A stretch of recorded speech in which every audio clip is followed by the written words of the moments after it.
Hello दोस्तों, कैसे हैं आप लोग? दिस इज़ रमेश विश्वकर्मा और आपका स्वागत है मेरे YouTube channel Ramesh Vishwakarma tech में। तो आज एक नया टॉपिक है जो कि एनपीएस से रिलेटेड ही है, उसके बारे में बात करने वाले हैं, काफ़ी इंपॉर्टेंट है। और पहले वाली वीडियो अगर आपने नहीं देखी है तो आप लोग को डिस्क्रिप्शन में लिंक मिल जाएगा, आप लोग देख लें। और अभी तक चैनल को सब्सक्राइब नहीं किया तो कर लें। आज का जो वीडियो है वो इस पे डिपेंड करता है, आप किस तरह से जो है वो अपने पैसे को निकाल सकते हैं, क्योंकि अभी इसके लिए काफ़ी कुछ चीज़ें थी जो है ऐसे ही बताया जा रहा था कि आप अपने पैसे को नहीं निकाल सकते और पैसे निकालने आपको नहीं निकालने के लिए मिलेगा, ठीक है? और 60 जो है परसेंट का आपको पता, कुछ 60 का रेशियो था कि 60% ही आप अपने पैसे को जो है वो निकाल सकते हैं। तो ऐसी बहुत सारी चीज़ें थी, ठीक है? ठीक है? ये 60% वाली चीज़ें सही हैं कि गलत हैं, तो ये इन सारी को चीज़ों को देखेंगे, ठीक है? आइए हम जल्दी से आगे चल के इनकी जो भी चीज़ें हैं उसको देख लेते हैं। तो एक लेटर था हमारे पास जो कि है 21st मार्च 2016 का।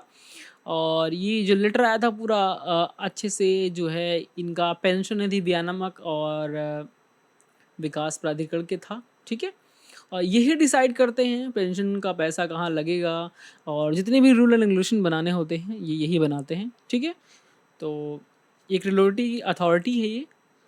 आइए इसके सर्कुलर को अच्छे से देख लेते हैं। इन्होंने इसका पूरा इंग्लिश वर्जन जो है वो जारी किया था सर्कुलर। आइए देख लेते हैं, ठीक है? किस-किस कंडीशन में आप, ये बहुत ईज़ी लैंग्वेज में हिंदी में आपको मैं समझाने वाला हूँ, ठीक है? आपको बहुत ज़्यादा इंग्लिश पे टेंशन लेने की ज़रूरत नहीं है और किन-किन कंडीशंस में आप इसको जो है पैसे को निकाल सकते हैं, ठीक है? तो अभी फर्स्ट वाली जो टॉपिक है, ठीक है? अथॉरिटी के बारे में है कि 11 मई 2015 से इनका जो है पूरा ये रूल एंड रेगुलेशन जो है वो सिस्टम चालू होगा और विथड्रॉल जो होगा वो नेशनल पेंशन सिस्टम के अकॉर्डिंग होगा और 2015 को और 11th मई 2015 से ये फ़ोर्स है। तो इसे बहुत ज़्यादा देखने की ज़रूरत नहीं है। हमें बस अपनी जो हमारी ज़रूरत की चीज़ें हैं हमें बस उसे समझना है। फिर उन्होंने कुछ बताया था कि इनका जो जो पावर्स थे वो ये रेगुलेशन के अकॉर्डिंग काफ़ी चेंज हुए थे, फिर अथॉरिटीज़ को परमिशन दी थी, तो वो सारी चीज़ें हैं। और यहाँ पे देखिए चैप्टर 3rd में इन्होंने ऑलरेडी मेंशन कर रखा है कि exits and withdrawals from national pension system regulation 2015। ये जो रूल्स आए थे वो 2015 से लागू होंगे। आए कब थे? आपको डेट इजीली मेंशन है, मार्च में, ठीक है, 2016 में। अब यहाँ से हमें देखना है सबसे पहले हमारा पर्पज क्या होना चाहिए। सब्सक्राइबर, सब्सक्राइबर कौन है? जितने लोग भी एनपीएस डिडक्ट करवा रहे हैं या कह सकते हो जिनका एनपीएस कट रहा है नॉर्मल भाषा में। क्या कह रहा है कि on the date of submission of the withdrawal form shall be permitted to withdraw not exceeding 25% of the contribution made by such subscriber to his individual pension account for any following purposes only। मतलब क्या हुआ कि कोई भी person है अगर वो NPS अपना कटवा रहा है तो जब वो फॉर्म सबमिशन करता है तो ठीक है, तो shall be permitted to withdraw not exceeding 25% of the contribution made by such subscriber. मतलब आप 25% ही पैसा अपना ले सकते हैं। किसमें से? ये 25 अपने 100% में से नहीं ले सकते आप। मतलब गवर्नमेंट ने आपको, सपोज दैट आपको शायद पता होगा अच्छी तरह से, मुझे यहाँ पे मैं सोच रहा हूँ अगर बहुत ज़्यादा बताने वाला हूँ तो वीडियो काफ़ी लंबी हो जाएगी, बट कन्फ्यूजन आपका यहाँ पे दूर कर दे रहा हूँ मैं। होता क्या है कि आपका जो मूल वेतन है, सपोज दैट किसी का मूल वेतन अगर हम 4200 की बात करें 2007 सातवें छठवें ऐसे, तो मान लीजिए किसी का मूल वेतन 35,400 रुपये है, ठीक है? मान लीजिए प्लस इसको कुछ डीए मिलता होगा, तो डीए और मूल वेतन को इसी का जो है एनपीएस वो डिडक्ट होता है कितना? 10%, ठीक है? मान लीजिए ही मूल वेतन और डीए के बाद आपकी जो सैलरी है वो 35,400 है। इसका 10% कितना हुआ? 3,540 रुपये। इतना आप पे करते हो, मतलब इतना सब्सक्राइबर पे करता है। प्लस गवर्नमेंट अपने कितना दे रही है? 114%, ठीक है? ये अभी तक का जो रूल चल रहा है वो चल रहा है। तो गवर्नमेंट कह क्या रही है कि आप 25% तो ले सकते हैं, 25% ज़्यादा आपको नहीं मिलेगा, लेकिन ये 25% हम किस में देंगे? जो आपने पैसे जमा किए हैं, हम उसी से देंगे। हम अपने वाले पैसे का 1 रुपया आपको नहीं देंगे। ठीक है? पहली बात, जो पहली कंडीशन है, पहली कंडीशन क्या है? यहां से थोड़ा सा समझ लेते हैं, इसको हम इरेज कर देते हैं। ठीक है, आपको अच्छे से एक बार समझा देते हैं, क्योंकि ये अगर आपने समझ लिया तो आई थिंक आपको कोई प्रॉब्लम नहीं होने वाला है। और ये चीज़ें आपको समझनी बहुत ज़रूरी है, क्योंकि अगर इसको आप नहीं समझे तो आई थिंक आप काफ़ी कंफ्यूज रहने वाले हैं एनपीएस को लेके। ठीक है, देखिए सबसे पहला पॉइंट जो है वो ये है कि आप सबसे पहले तो 25% से ज़्यादा आप विड्रॉल नहीं कर सकते, मतलब आप नहीं निकाल सकते। अगर हम सीधी बात करें, सपोज दैट, तो 25% ही आप निकाल सकते हैं।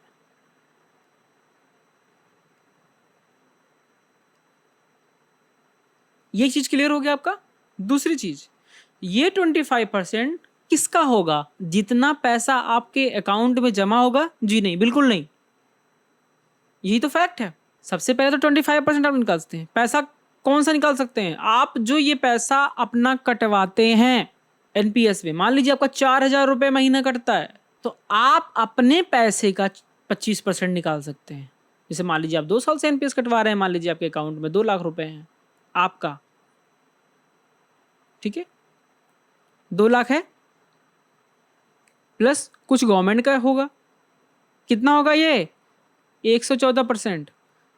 ये 114% गवर्नमेंट आपको नहीं देने वाली है। आपका जो डिडक्ट हुआ सैलरी से, मान लीजिए आपको 2 लाख डिडक्ट हुआ है, इसी 2 लाख का आपको 25% मिलेगा। यानी आप सिर्फ 50,000 रुपये निकाल सकते हैं। बात आपको समझ में आ गई होगी अच्छी तरह से। ठीक है, अब हम आगे चलते हैं।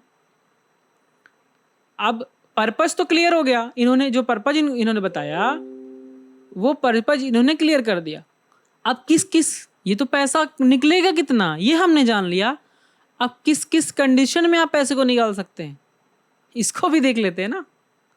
तो कंडीशन को इन्होंने काफ़ी क्लियर करके रखा है, आपको हम बहुत इजी लैंग्वेज में समझाते हैं। पहला जो इनका टॉपिक है, जो मतलब कंडीशंस हैं, हायर एजुकेशन, मतलब अपने बच्चों को आप पढ़ाने के लिए, या कोई भी हो बच्चा, लड़का या लड़की हो, ठीक है, हिज और हर चिल्ड्रन। हिज किसके लिए है? मेल के लिए, फीमेल के लिए। क्यों है? क्योंकि कोई फीमेल स्टाफ होगा, कोई मेल स्टाफ होगा। ठीक है, अपने बच्चे को आप हायर एजुकेशन के लिए आप निकाल सकते हो। ठीक है, including a legally adopted child, मतलब अगर आपका बच्चा वो नहीं है, सपोज दैट। ठीक है, आपका बच्चा नहीं है का मतलब आपका बच्चा नहीं है, आपने कहीं से उसको अडॉप्ट किया है, मतलब गोद लिया है बच्चे को। लेकिन वो गोद कैसे लिया है? नॉर्मली कहीं से जाके नहीं लिया है, क्योंकि कोई बच्चा मिला किसी ने दान कर दिया।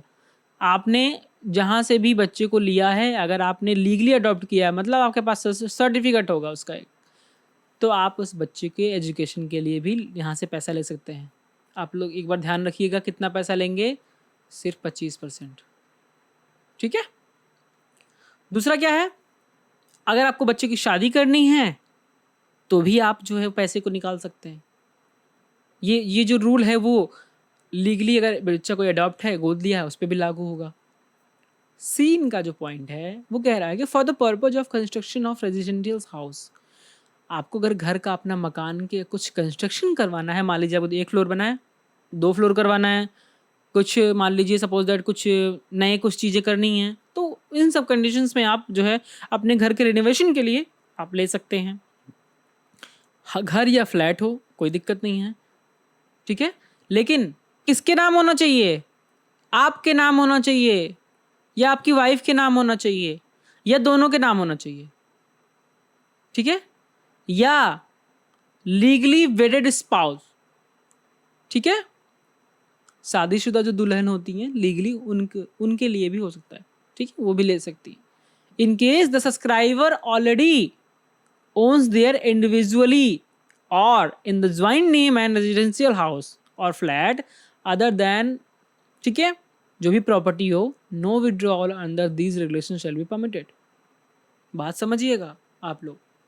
ये कंडीशन तो हो गया। दूसरी कंडीशन इन्होंने बहुत क्लियर कर दिया है, ठीक है, अगर आपका पहले से कोई फ्लैट है आपके नाम, ठीक है, भले वो ज्वाइंट हो, ठीक है, कोई भी प्रॉपर्टी हो, ठीक है, अगर हाउस टाइप की, no withdrawal under this regulation shall be permitted, आप पैसे को नहीं निकाल सकते इस मद में, ठीक है, बहुत क्लियर है, कोई समझने की बहुत बहुत ज़्यादा वो नहीं है। उसके बाद आइए डी पे चलते हैं। For treatment of a specified illness, आप बहुत बड़ी अगर किसी बीमारी से ग्रस्त हो जाते हैं तो आप पैसे को निकाल सकते हैं। एक सब्सक्राइबर, आप जो पेंशन दे रहा है, मतलब सॉरी जो एनपीएस पे कर रहा है, उसकी EMI, legally वेडेड spouse, children including legally adopted child, dependent parents suffer from any specified illness. कितनी इलनेस है ये पूरे यूर करेंगे, आइए एक एक करके देख लेते हैं।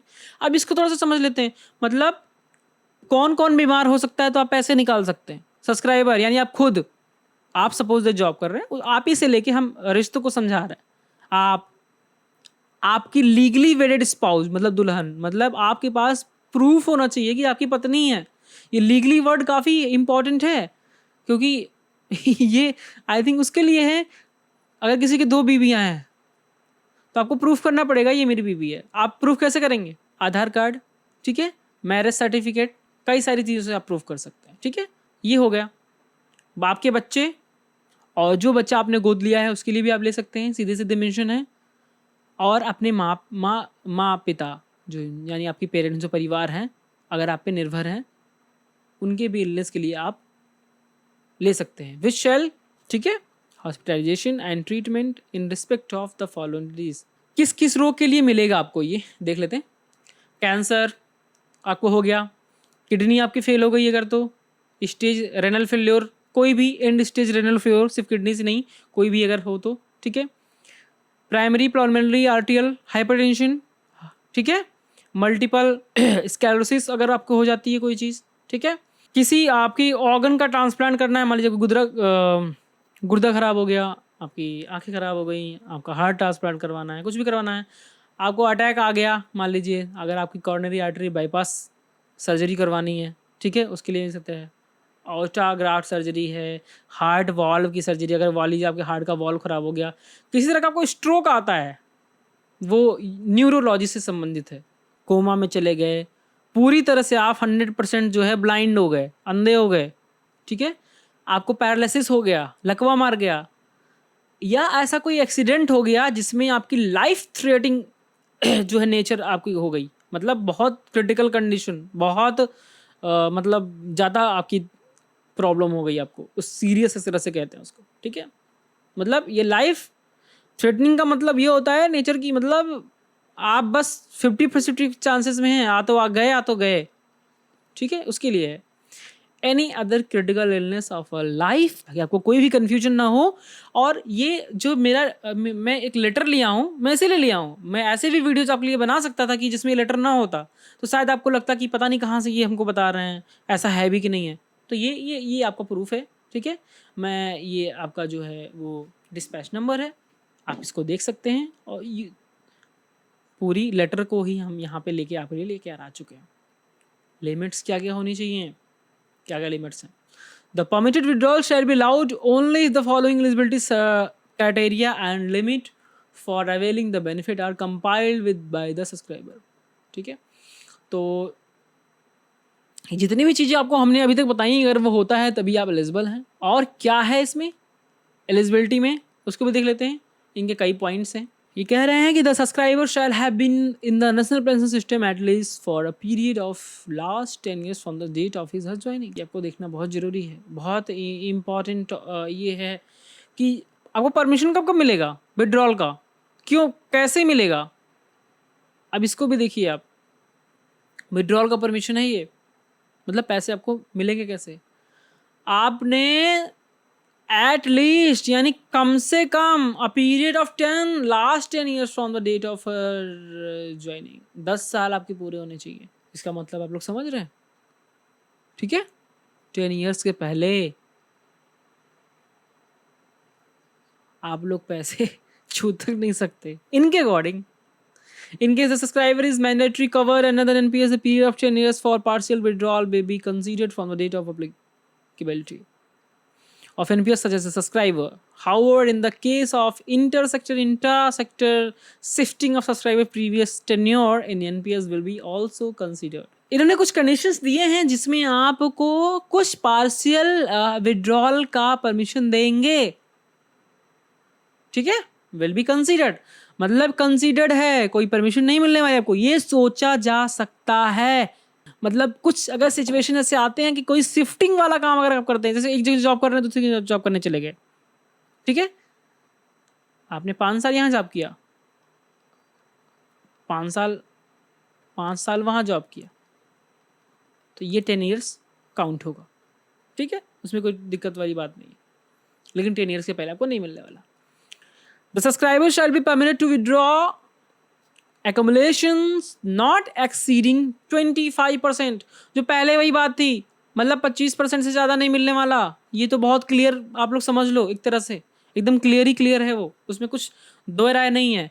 आपको 26 नहीं मिलने वाला, ठीक है, और किसका मिलेगा ये भी मैंने आपको बहुत अच्छी तरह बता दिया।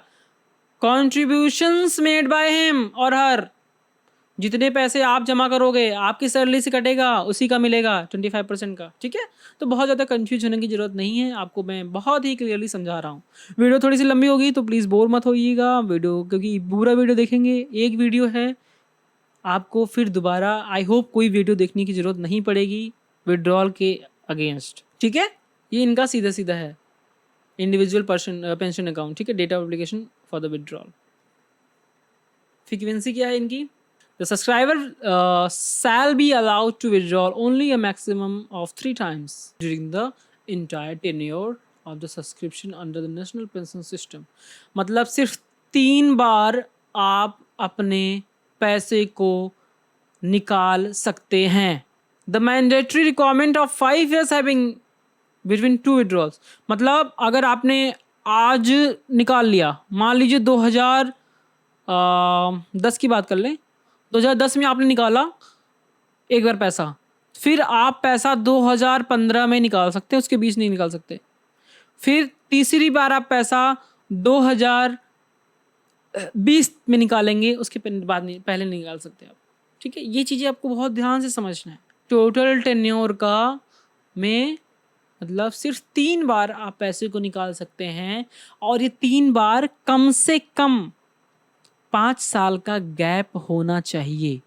ये इन्होंने इजीली मेंशन कर रखा है, ठीक है। ये देखिए 5 years ऑफ हैविंग, और ये जो है वो अप्लाई नहीं होता है कहाँ कहाँ पे, not apply in case of treatment of specified illness और case of in the case of withdrawal arising out और exit from the national pension due to the death of the subscriber. ये जो 3 बार वाला है वो तो सही है, 3 बार ही आप ले सकते हैं, लेकिन ये जो 5 साल का गैप है ना,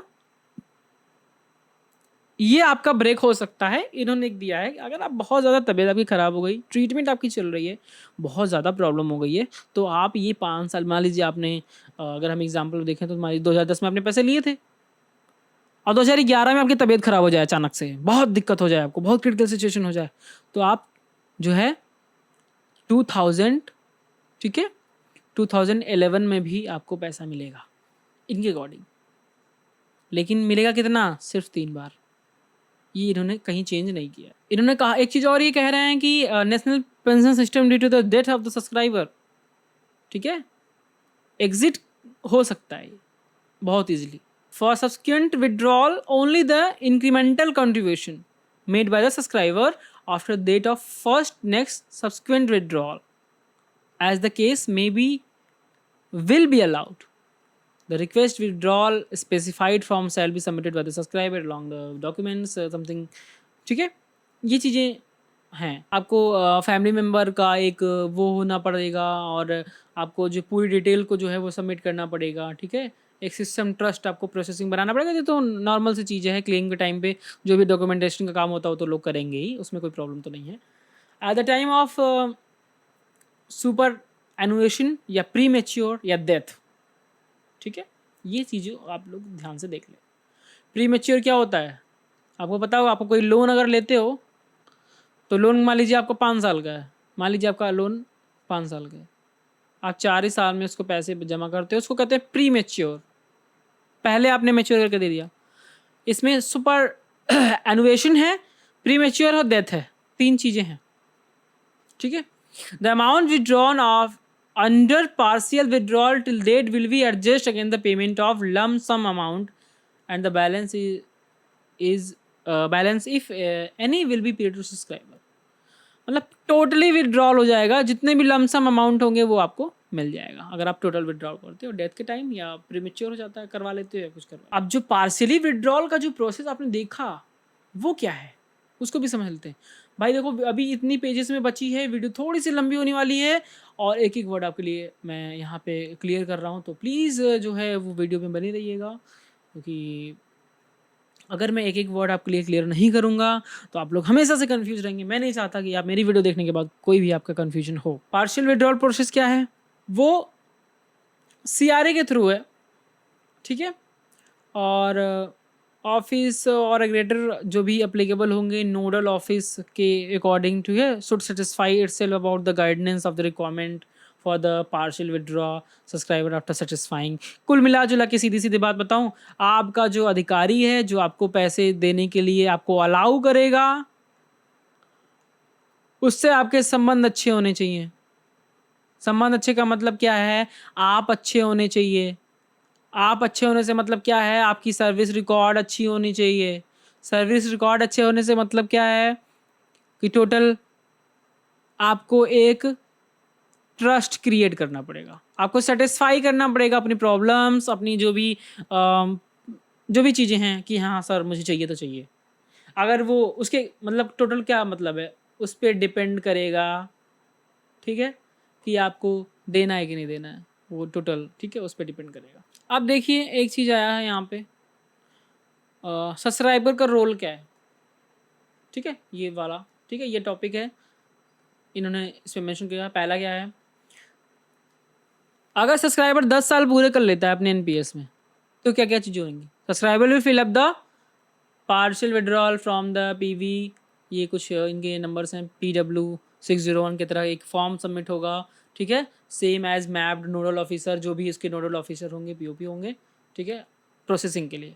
दूसरा, subscriber will provide the following details from the form, ठीक है, तो क्या क्या डिटेल चाहिए आपको बता दें कि ये 10 ईयर्स वाला बाउंडेशन अभी भी ख़त्म नहीं हुआ है। आप 10 साल के पहले पैसा नहीं निकाल सकते, भले आपकी तबीयत ख़राब हो जाए, उसके लिए कोई छूट नहीं दी गई है।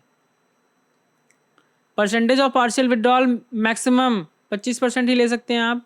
Purpose of withdrawal along the proof, आपको प्रूफ देना पड़ेगा आपने पैसे क्यों निकाल रहे हैं। Bank detail along with the bank proof, cancelled cheque, copy of bank passbook, bank certificate before submitting the withdrawal form. Subscriber shall ensure that bank account detail are correct, ठीक है, जो भी बैंक की डिटेल आपको जमा करनी पड़ेगी वो एक बार प्रूफ होगा, उसके बाद वेरीफाइड होगा कि ये तीनों चीज़ें कि 25% ही आपको मिलने वाला है, और जितने भी विड्रॉल के प्रूफ होंगे वो आपको देने पड़ेंगे। बैंक की डिटेल सारी आपको देनी पड़ेगी, वो वेरीफाई करेंगे, कैंसिल चेक देना पड़ेगा आपको, बैंक की कॉपी देनी पड़ेगी पासबुक की, या सर्टिफिकेट जो भी आपके पास होगा वो देना पड़ेगा, ठीक है, तब जाके ये आगे प्रोसेस आगे बढ़ेगा, अब जाके आपका प्रोसेस यहाँ से आगे बढ़ेगा, ठीक है। Subscriber will effects there is signature thumb impression of the form and this, ठीक है, तो ये आपको फॉर्म भरना पड़ेगा, आपका सिग्नेचर या अंगूठा जो भी आपको यहाँ पे थंब लगाना पड़ेगा, ठीक है, वो सारी चीज़ें इनकी हैं। अब रोल क्या है नोडल ऑफिसर की, ये चीज़ें आप देखिए। नोडल ऑफिसर क्या करेगा, आपकी रिक्वेस्ट को चेक करेगा, ठीक है, आपने जो रिस्पेक्टिव कंप्लीटनेस पूरी तरह से आपने कंप्लीट किया है कि नहीं। नोडल ऑफिसर क्या करेगा, आपको वेरीफाई करेगा आप the claim with the respect purpose partial withdrawal, आपके डॉक्यूमेंट के आधार पे, ठीक है, आपको वेरीफाई करेगा वो। नोडल ऑफिसर जो है आपको जरूर से वेरीफाई करेगा आपके अकाउंट के डिटेल को, ठीक है। If request is complete in all respect, अभी सभी तरह से अगर आपकी चीज़ें सही पाई जाती हैं, पूरी हो गई, it will authorise the request and will send the same CRA processing, ठीक है, processing where the claim of partial withdrawal is submitted by the authorized representative of the subscriber, ठीक है। अब ऑथराइज पर्सन के पास ही चला जाएगा in case of subscriber is unable to submit the such claim. Nodal officer ठीक है, must satisfy themselves about the guidance. वो खुद सेटिस्फाई होंगे और बैंक की जो डिटेल जाएगी उससे सेटिस्फाई होंगे। भाई इसमें सेटिस्फेक्शन का बड़ा रोल है। नोडल ऑफिसर इस प्रोसेस को आगे बढ़ाएंगे, ठीक है। और claim has been requested because the medical reason in which the case claim would have to be processed on the same day of the receipt claim. अगर आपको को मेडिकल का ये कंडीशन है तो आपको सेम डे जो है वो पैसे मिलेंगे इनके अकॉर्डिंग। ये भाई सेम डे वाला जो फंडा है ये तो हर जगह चला आ रहा है, बट मिलता कहाँ है। सीआरए का रोल क्या है? इनके भी कुछ इसी तरह से रोल हैं कि आपका जो सबमिट आपका नोडल ऑफिसर जो है वो आपको जो देगा, ठीक है, उसके आधार पे ये आपको मैपिंग करेंगे, ठीक है। फिजिकल विड्रॉल रिक्वेस्ट जो है स्टोर्ड बाय रिक्वेस्ट जो है वो सीआरए ही आपका वो स्टोर करेगा, ठीक है। मतलब जो भी डिटेल्स होगा वो खुद वही वेरीफाई करेगा। The guidelines shall take effect immediately and all withdrawals shall thereafter be proceed in the manner mentioned under these guidelines. Any clarification required in relation to implementation, ठीक है। ये जो भी चीज़ें होनी है तो वो इसको अगर मान लीजिए कुछ पार्शियल इंटरनल प्रोसेस है तो एग्जामाइन करेंगे, कुछ अगर गलती आती है तो अवॉइड कर सकते हैं, वो भी चीज़ें कर सकते हैं, वो इनको पावर दिया गया है। और नोडल ऑफिसर जो आपके हैं वो इन सब चीज़ों को एक सही वे में इंश्योर करेंगे, ठीक है, फैसिलिटी को सब्सक्राइबर को। The online mode partial withdrawal under delivered the and likely to be go by live by May 2016। मतलब ये जो रूल आया है विड्रॉल का वो 2016 से ही लागू होगा, ठीक है, लाइव बाय, ठीक। Meanwhile subscriber can request partially withdrawal their respective nodal officer वो should to contact CRA processing such request. सबसे पहले आपको जो स्टेज हुआ, पहला स्टेज आपको अपनी नोडल ऑफिसर को देना पड़ेगा। नोडल ऑफिसर सीआरओ को रिकमेंड करेगा, सीआरए आपको पैसे देगा, ठीक है। ये जो मैंने आपको बताया था अभी जल्दी में, जो फॉर्म था, जो फॉर्म आपको भरना पड़ेगा, ये देखिए जो फॉर्म का नंबर है मैंने आपको बताया था 601 PW, ये आपको फॉर्म भरना पड़ेगा। और कुछ इस तरह का जो है फॉर्म, अगर मैं आपको दिखाऊं, थोड़ा सा जूम कर दूं मैं, ठीक है, बस। तो कुछ इस तरह का जो फॉर्म आपको यहाँ पे देखने को मिलता है, ठीक है। ये एक फॉर्म का फॉर्मेट भी इन्होंने जो है मेंशन कर रखा है, और जितनी भी चीज़ें थी आप देखिए यहाँ पे फॉर्म में सीधे सीधे वो पूरा टॉपिक मेंशन है। यहाँ पे आपको फॉर्म भरते समय बहुत ध्यान देने की ज़रूरत है कि आपको ये सारी इसमें टिक करना पड़ेगा जो भी आपकी जो भी प्रॉब्लम्स होंगी, ठीक है। यहाँ पे आपको अकाउंट डिटेल्स है, करंट अकाउंट डिटेल्स है, और डिक्लेरेशन पूरा फॉर्म है। और जो थंब इम्प्रेशन की बात हुई थी, एग्री करना है आपको, यहाँ पे अपना प्रान का नंबर यहाँ पे मेंशन करना है, आपको नेम मेंशन करना है, डेट भरना है, प्लेस देना है, आपका सिग्नेचर यहाँ पे होना है, ठीक है। उसके बाद कुछ इस तरह का, ठीक है। उसके बाद सिग्नेचर ऑफ द डीडीओ होगा। डीडीओ वो होता है, आपको बता दें, आपका डिस्ट्रिक्ट जो है वो जिसके पास डिस्ट्रिक्ट की अथॉरिटी होती है, डीडीओ पावर जिसको होता है, मतलब जो आपको सैलरी देता है, जो आपको सस्पेंड कर सकता है, जो आपको नियुक्ति देता है, उसी को आप समझ लीजिए, उसको डीडीओ पावर होता है। उसका सिग्नेचर और स्टैंप लगेगा यहाँ पे। अगर आप टीचर हैं बेसिक में तो आपके जो डीडीओ ऑफिसर होते हैं वो सॉरी, जबकि डीडीओ पावर जिसको होता है आपके बीएससी को होता है, ठीक है। और जो भी हैं, अगर आप लोग किसी और डिपार्टमेंट में हैं तो उनके उनके जो रिलेटिव डिस्ट्रिक्ट ऑफिसर होंगे उसमें वो उनको डीडीओ पावर होगा। तो ये पूरा फॉर्म था कुछ इस तरह से, सिग्नेचर ऑफ द, अब देखिए यहाँ पे डीटीयू का भी यहाँ सिग्नेचर होना है, और डिक्लेरेशन करेंगे ये, ठीक है। डिटेल्स यहाँ पे फिल करेंगे, यहाँ दोनों जगह आपका जो वो मेंशन होगा, ठीक है। ऑथराइज पर्सन जो भी होगा, स्टाम्प ऑफिशियल है ये, ठीक है। और लास्ट में ये बहुत इंपॉर्टेंट है, देखिए एक्नॉलेजमेंट रिसिप्ट ये आपको मिलेगी। भाई पूरा फॉर्म जमा करने के बाद यहाँ से कट करके आपको मिलेगी, इतना मिलेगा। इसमें क्या रहेगा, रिसीव्ड फ्रॉम प्रान, आपका प्रान नंबर रहेगा, डीडीओ रजिस्ट्रेशन का नंबर, और जो आपके नोडल होंगे उनका रजिस्ट्रेशन एक्नॉलेजमेंट नंबर, जो एक्नॉलेजमेंट नंबर का मतलब जो ये फॉर्म आप सबमिट करेंगे उसका नंबर, डेट और रिसीव्ड एट, कहाँ रिसीव हुआ है ये आपको मिलेगा। ठीक है, कौन कौन फिल कर सकता है, DDO, CDD, PO, PATO, PAO, DTO और पीओपी अग्रेटर, कोई भी इसको फिल कर सकता है। ठीक है, तो ये पूरा जो है वो टॉपिक था और पूरा वीडियो था। आई थिंक आप लोगों को ये वीडियो अच्छी लगी होगी, आई थिंक, क्योंकि मैं तो आपको बस समझा सकता हूँ, थोड़ा-सा लंबा वीडियो हो गया है। आई थिंक आप लोग को समझ में आया होगा। इस तरह की और वीडियोज़ के लिए चैनल को सब्सक्राइब करिएगा, लाइक करिएगा और अगर ये तरीका आपको अच्छा लगता है मेरा इस तरह से बताने का, समझाने का, तो आप प्लीज़ आप लोग कमेंट करके ज़रूर बताइएगा। मैं आपको इसी तरह से वीडियोज़ बना के समझाऊँगा। तो चैनल पे बने रहिए, लाइक करिए, सब्सक्राइब करिए, फिर मिलते हैं नेक्स्ट वीडियो में।